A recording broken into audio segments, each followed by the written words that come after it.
Повелете. Денеска се навършува 5 години, значи првиот юбилей на Медицински семинарски центар, значи на откривањето на Медицински семинарски центар. Това е една институција која е специализирана за обуки на докторите, на лекарите специјалисти, на докторите во hitна медицинска помош, на сите оние ведења каде што се заложува, каде што има hitни случаи, практични вештини за сите лекари кои што треба да интервенираат во животот за животно состојание. Колку обуки до сега во овој период се направени? До сега имаме направено преку 7 продули обуки. И колку доктори се ни било? Ние беа опфатени толку исто доктори. Тоа се обуки поединечно на секој доктор. Толку лица поминале обуки во нашите простории, значи имаме простории во Скопје и во 7 града низ Македонија. Имаме Велес, наша подлечна единица, имаме Штип, имаме Струмица, имаме во Прилеп, имаме во Охрид, во Тетово, Гостива и Скопје е регионалниот центар за тие обуки. Тие обуки се спроведувале посебни модули, во зависност од кој како да работи. Значи имаме посебен модул за логопеди во служби за детска медицинска помош, имаме обуки за специјализанти, имаме обуки за педиатрија, имаме обуки за неврологија. Се спроведува до нашите кабинети кај што имаме купина специјални фантоми, во зависност од модулот. Значи имаме фантоми за гинекологија, значи имаме породника, која што е исто така, која што се погледува. Имаме модули бебиња, имаме модули мало дете, имаме модули возрасно лице, кои што се многу софистицирани и кои што може да симулираат лиза сценарија. Околу 70 сценарија кои може да се симулираат кај тие фантоми и да зависи од гранката на медицина кај што доаѓа кој што се случува.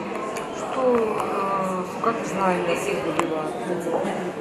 Базично сите го поминуваат кој се вика basic life support, значи основно животно одржување, кој што во животот се одржуваше суштина, секој лекар без разлика која гранка работи, без разлика која специјалност се мора да знае, че основно животно одржување.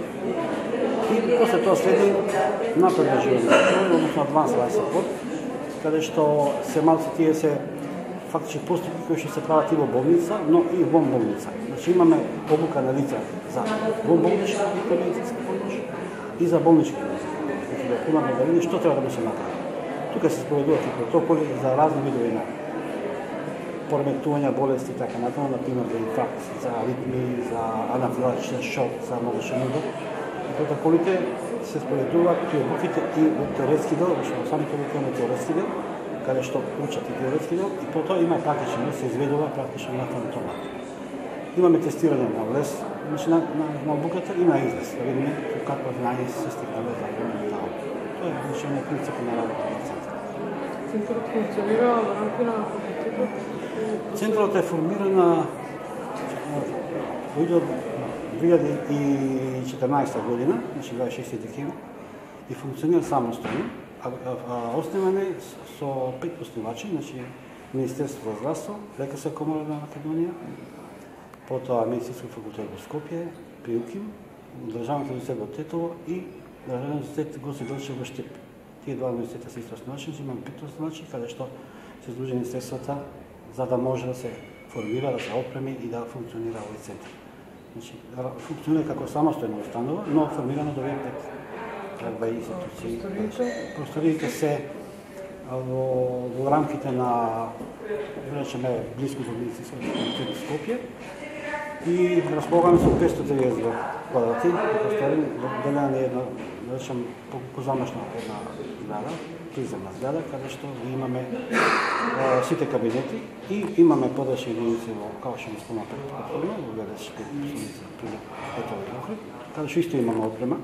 Порано се користеше за континуирана медицинска едукација, но сега веќе се користи во рамки на Медицински семинарски центар.